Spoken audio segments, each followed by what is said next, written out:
안녕하세요. 네, 농마시 대표 김유열입니다. 오늘 이렇게 만나 뵙게 되어서 너무 반갑습니다. 오늘 날씨도 좋은데 각 지역마다 막 축제들 많이 하시더라고요. 그런 데 다녀오셨는가 모르겠네요. 또 그런 데 가면은 또 배울 점도 많이 있더라고요. 그래서 저도 지금 뭐 그저께 여기 뭐 전국 체육대회도 물론 다녀왔지만은 가까운 강경의 젓갈축제도 다녀왔습니다. 젓갈축제가 엄청 커져가지고 완전 뭐 논산 딸기 축제처럼 변했더라고요. 각 축제들이 근데 좀 비슷비슷한 측면은 있더라고요. 그 주제에 맞게 좀 축제들이 해야 되는데 아쉬운 점도 좀 있었습니다. 자, 오늘은 지난번에도 제가 4차 산업혁명에 대해서 잠깐 언급을 했습니다만은 오늘은 4차 산업혁명 시대에 농식품의 융복합 농장으로 만드는 방법에 대해서 만들어서 소득을 올리는 방법에 대해서 간단하게 좀 소개를 해드리려고 합니다. 이 영상은 청년 창업농들을 위한 것들이고요. 또 귀농 귀촌 하시는 분들, 기존에 또 그 스마트팜을 하시는 분들, 기존에 그냥 농사를 지시는 분들도 한번 영상을 들어보시고 이 변화하는 시대에 좀 적응을 해야 되지 않나 싶습니다. 자, 먼저 4차 산업혁명이 뭔가에 대해서 한번 소개를 해보도록 할게요. 그 4차 산업혁명은 뭐 ICBM 시대라고 하잖아요.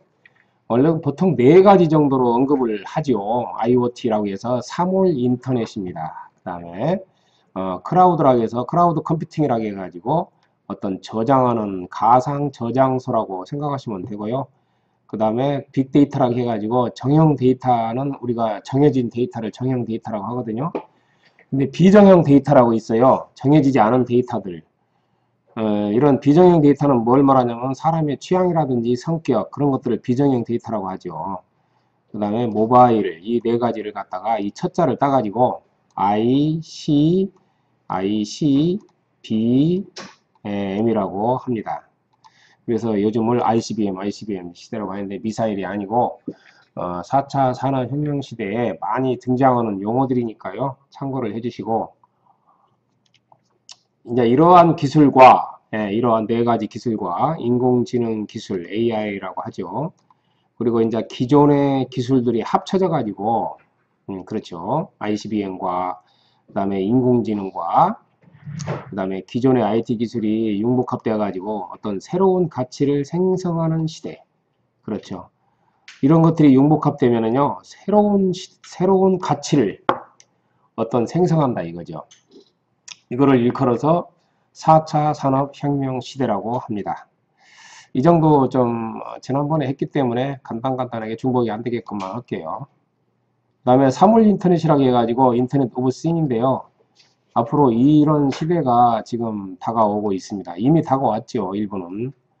이거는 기존에 우리가 인터넷으로만 연결을 해가지고 어떤 정보와 가치를 창출해 간 거를 정보화 사회라고 그랬죠. 우리가 인터넷에 접속해 가지고. 근데 이제는 우리가 인터넷이 아닌 사물에다가 그런 RFID 칩을 붙여 가지고 연결을 해주는 칩이죠, 이게.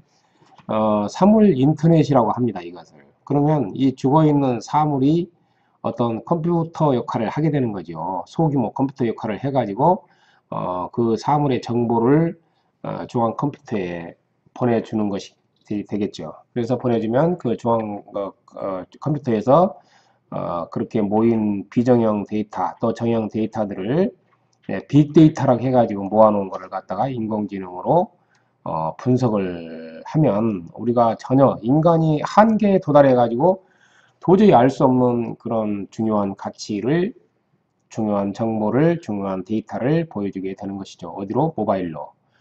그래서 이것이 이제 굉장히 뭐 그냥 원리만 좀 아시면 되겠고요. 이제 우리 농장에 적용되는 것들은 주로 스마트팜 하우스부터 이제 이미 시작을 했죠. 지금 정부에서. 그래서 이제 생산성을 증가시키고 노동량을 절감시키면서 작물의 최적 상태를 유지해 주는 것을 스마트팜이라고 하는데요. 보통 뭐 100평짜리 뭐 200평짜리 저희도 50대 50으로 지금 많이 보급을 하고 있습니다. 그리고 네덜란드는 80%까지 지금 뭐 보급이 돼 가지고 ICT 하우스에서 파프리카, 딸기, 토마토에 대해서는 거의 80%까지 그 ICT 하우스에서 나온다고 그래요. 그러니까 관행 재배가 많이 없어졌기 때문에 네덜란드의 그 생산성은 상상을 초월하죠. 노동력 절감도 엄청나고. 그래서 우리가 세계적으로 네덜란드가 가장 시설원의 분야가 과학적으로 발달한 나라라고 해가지고 많은 분들이 뭐 견학도 가고 거기 출장을 가는 것이죠, 배우러. 그래서 우리 귀농귀촌인들도요, 한 100여 평 정도 한번 스마트팜 하우스를 시작해 보시면 아마 배울 점이 많이 있을 거라고 생각이 듭니다. 자, 사회의 변천에 대해서 간단하게 한번 알아볼까요? 우리가 1차 산업혁명을 전기기관 시대라고 해가지고 이제 옛날에 막 그 인력으로 하던 것들이 어떤 기관을 통해서, 전기기관을 통해서 어떤 동력을 발생해서 기계화되고 산업화된 사회를 1차 산업혁명이라고 그러죠. 그 다음에 2차 산업혁명은 전기가 생산되는 시대입니다. 그래서 전기를 이용해서 대량 생산이 가능하게 됐죠. 밤새도록 돌아가고 공장이. 그 다음에 3차 산업혁명은 컴퓨터, 인터넷 시대라고 해가지고 제3의 물결, 정보화의 시대라고 해가지고 엘빈 토플러가 정말 정보화의 물결이라는 이름으로 많이 그 생산성을 획기적으로 향상시킨 시대를 3차 산업혁명 시대라고 하죠. 4차 산업혁명은 이제 사물인터넷, 아까 ICBM 시대가 온 겁니다. 그래서 인공지능, 초연결 사회, 이것이 말하는 사물인터넷이죠. 초연결은 뭐냐면 우리가 연결하지 않았던 것들을 연결하는 거. 책상도 연결하고 어떤 도로에다도 연결하고 이런 거죠. 이게 사물인터넷이잖아요. IoT. 인터넷 오브 싱. 그 다음에 지능화되고 자율화된 시대를 말합니다. 4차 산업혁명은. 그래서 사물인터넷은 인터넷 오브 싱. 인터넷과 어떤 사물을 연결한다 이거죠.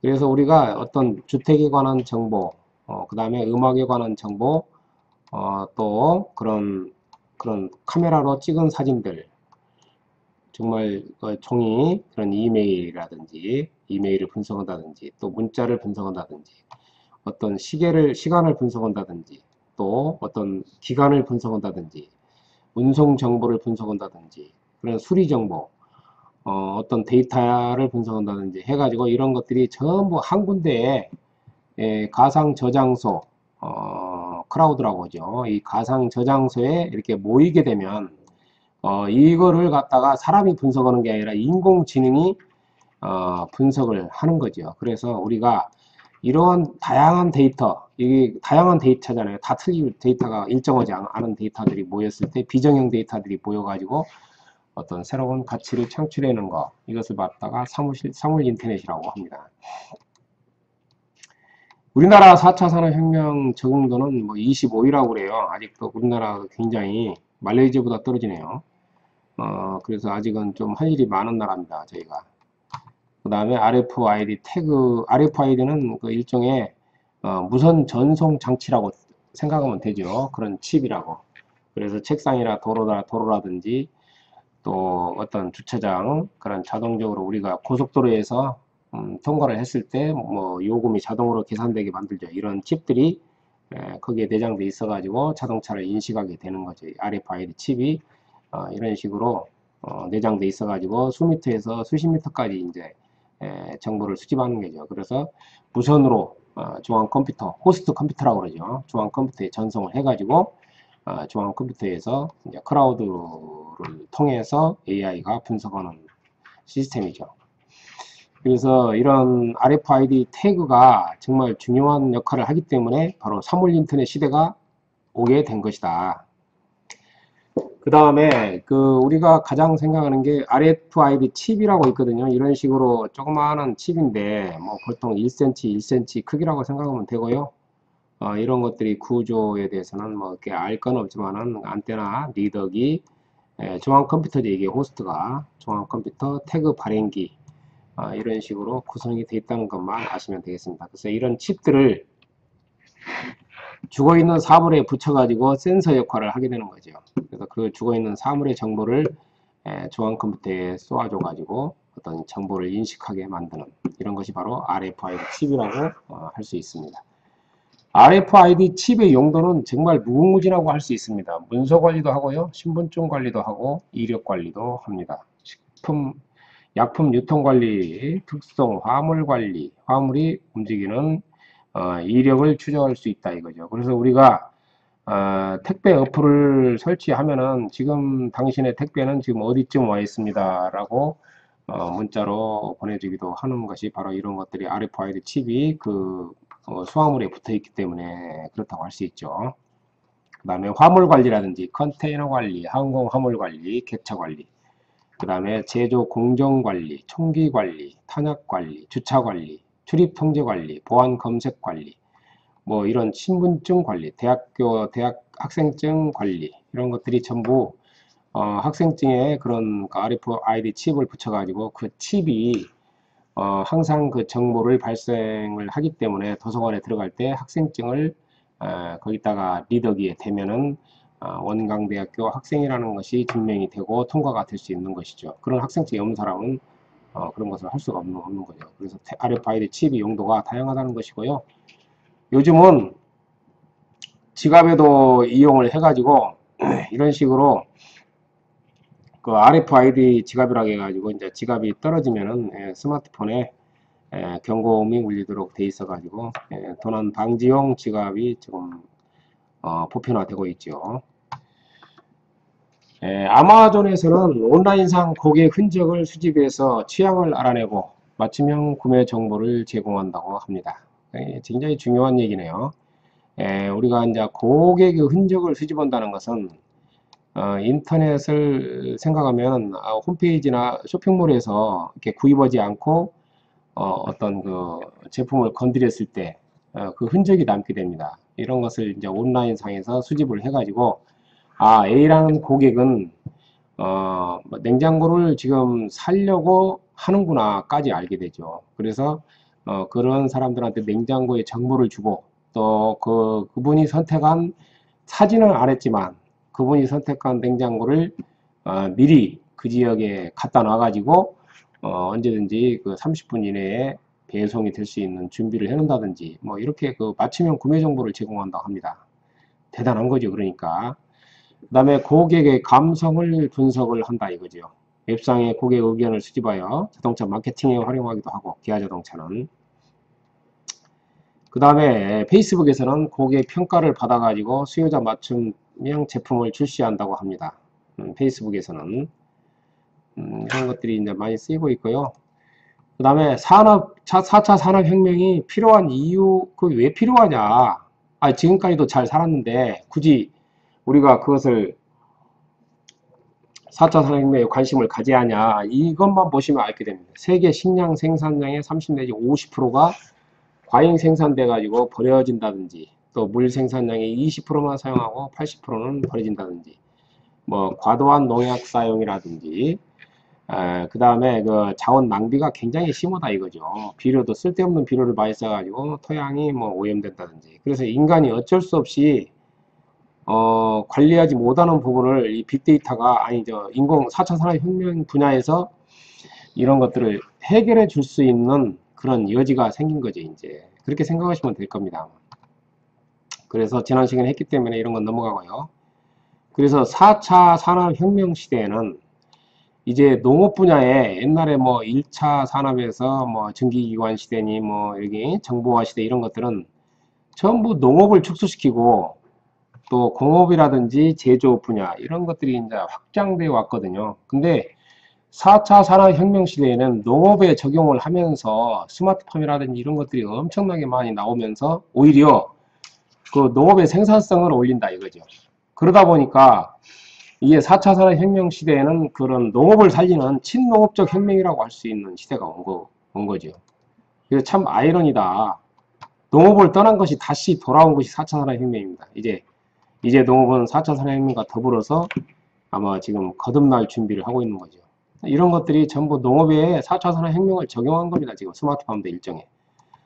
각종 센서를 하우스에 심어가지고 재배 환경을 자동 제어한다든지 이런 것들이 바로 재배 패턴을 분석하고 작물이 어떤 온도, 어떤 습도, 어떤 CO2, 어떤 토양 습도, 어떤 토양 온도에서 가장 최적의 기능을 발휘하는가 그런 것들을 세팅을 그 작물별로 지금 연구가 진행되고 있고 지금 상당히 성과를 거두고 있는 분들이 늘어나고 있습니다.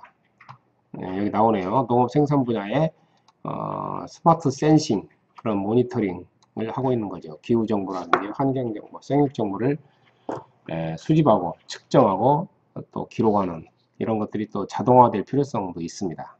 근데 시설 원예 농가에서는 이제 정말 필수적인 코스가 된 거 아닌가 싶어요. 그래서 지금 관행적으로 뭐 사람이 하우스를 문을 닫고 또 사람이 막 옛날처럼 그런 농사를 짓는 것은 지금 연세 드신 분 외에는 젊은 분들은 그런 걸 생각을 하지 않습니다.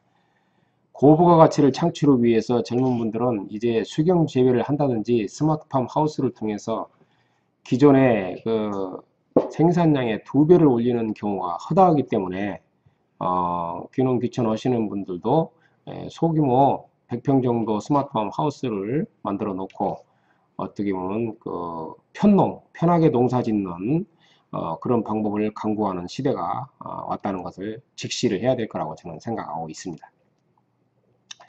그래서 스마트팜 기술 현황 및 향후 방향을 보면요. 제3세대 한국형 스마트팜 모델이 2020년대에 보급이 될 예정이 있다고 합니다. 그래서 복합 에너지를 관리하고 그 다음에 스마트한 농작업이 되도록 하는 것이죠. 그래서 뭐 온습도 센서라든지 풍향 센서, 풍속 센서, 가무 센서, 비를 측정하는 센서를 가무 센서라고 합니다. 일사량을 측정을 하고 CO2를 측정을 하고 토양 온도를 재고 토양 습도를 재고 토양 전기 전도도를 재가지고 어떤 작물이 최적 상태에 놓이게 하는 것이 바로 이런 스마트팜 하우스라고 볼 수 있습니다. 그래서 참고를 하시고요. 4차 산업이 필요한 이유 계속 나오네요. 스마트한 분석, 그 다음에 기획을 통해서 그런 최적의 상태를 창출해 내는 것이라고 할 수 있습니다. 일종의 과학 영역이라고 볼 수 있어요. 재밌는 얘기 하나 할까요? 우리 익산에 그 장미 농가였던 정병두 대표라고 있거든요. 근데 그 양반이 지금 일본에 장미를 잘 수출하시다가 이제 화훼시장의 붕괴로 충격을 받고 장목을 전환했습니다. 토마토로. 근데 그냥 일반 토마토 농장으로 전하는 게 아니라 스마트팜 그런 하우스로 무장한 토마토 팜으로 성공적으로 정착을 하게 된 분이죠. 엊그저께도 방송에 나오시더라고요. 그래서 정병두 대표 이야기는 정말 진흥청에서도 지금 알아주고 여기에 이제 로봇 팔까지 설치해 가지고 스마트팜 그런 효과를 측정하고 계시더라고요.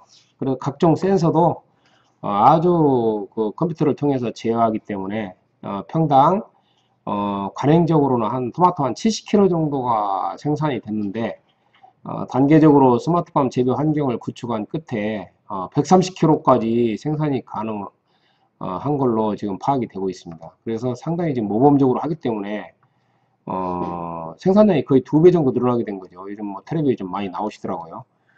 그리고 정병도 대표님은 이제 생물로만 파는 게 아니라 이것을 아주 진하게 토마토 즙을 짜가지고 토마토 즙으로도 팔고 가공을 해가지고 어떤 레시피, 음식 레시피도 또 개발하려고 그러시더라고요. 그래서 6차 산업화, 농업의 다각화를 지금 생각을 하고 있는 판입니다. 정말 잘하고 있는 거죠. 그 다음에 빅데이터 활용 블루베리 생산 수급을 조절하기도 한다. 이것은 무슨 말이냐면요. 과잉 생산을 예측한다 이거죠. 빅데이터는 어떤 정보가 비정형 데이터들이 그 중앙 컴퓨터에 모이는 걸 말하잖아요. 모이는 자료를 빅데이터라고 하는데 어떤 묘목상의 정보라든지 생산 농가의 정보라든지 그 다음에 마켓의 판매량이라든지 과일 소비량, 과일 수입량 이런 것들을 빅데이터가 분석을 해가지고 올해 그 생산 과잉이 될 것이다 아니면 안 될 것이다 이런 것을 미리 알게 된다 이거죠. 그러면 미리 과잉 생산을 안 하게끔 또 출하를 조정할 수도 있는 것이고 어느 시기에 많이 나올 건지 이런 것까지 알게 되기 때문에 상당히 좀 빅데이터가 지금 중요시 되고 있는 시대를 저희가 살고 있습니다. 자, 그 다음에 뭐 이건 좀 넘어가도록 할게요. 그 다음에 4차 산업이 필요한 이유로 스마트 농기계 분야도 지금 발달을 많이 하고 있죠. 그래서 지능화 농업기계로 대체가 되고 있습니다. 뭐 잡초 제거 로봇이라든지 착유 로봇, 그 다음에 수확 로봇, 선별 로봇, 포장 로봇 등이 바로 그런 것들이 되겠습니다. 지금 이거 누르면 이제 동영상이 나오는데 오늘은 시간이 없기 때문에 다음 시간에 제가 보도록 하겠습니다. 또 유통 분야에도 마찬가지로 스마트팜이 적용되고 있고요. 농산물 소비 분야에도 4차 산업혁명 시대가 지금 적용이 되고 있죠. 어떤 식으로 적용이 되면 간단히 알아볼까요? 2차 혁명이 양의 시대라고 합니다. 2차 산업이 아까 그 전기로 인한 대량 생산 시대를 말하죠. 근데 3차 산업혁명은 이제 컴퓨터의 시대라 해가지고 진로 이동을 했습니다. 양에서 진로 넘어온 거죠. 이제 양 문제가 해결됐습니다. 생산량이 충분하다 이거죠.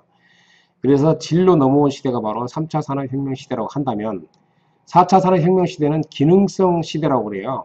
그래서 지금 엊그저께 그 일본에서 나온 얘기인데요. 그 식품도 일본에서 그 즉석 식품 있잖아요. 즉석 조리식품하고 즉석 가열식품 이런 것들이 그 일본에서 점점 생산량이 그 판매량이 줄어들고 있다고 그래요. 근데 언뜻 생각할 때는 아니 이런 거고 지금 늘어나다든지 왜 줄어들지? 이렇게 생각하는데 일반적인 즉석 식품은 오히려 그 안 먹고 이제 그보다 더 좋은 그다음 영양성이 풍부하고 그러면서도 기능성 있는 식품 쪽으로 오히려 늘어나고 있다고 그럽니다. 그러니까 사람들 생각이 장수를 해야 되기 때문에 건강해야 되기 때문에 그냥 배만 채우는 게 아니라 앞으로 내가 건강하게 오래 살기 위해서는 기능성이 있는 쪽으로 아마 소비 추세가 지금 옮겨가고 있는 거 아닌가 생각이 듭니다. 그래서 금방 지금 이 이야기가 나오고 있는 거죠.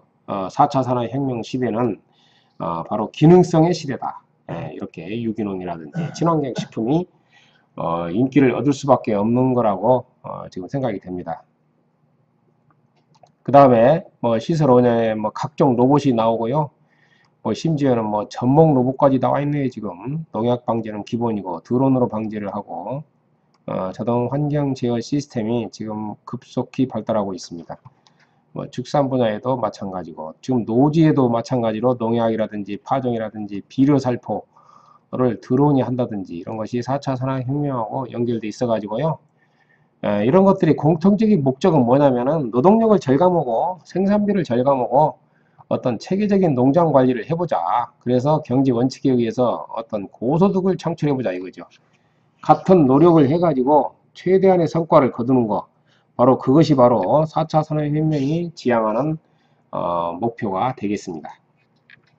그래서 정병도 대표는 평균 토마토 생산량이 보통 막 94kg 정도 되는데 지금 130kg까지 지금 거의 2배가량 늘려가는 형편이라고 할 수 있습니다. 94kg는 이제 스마트팜 평균이고요.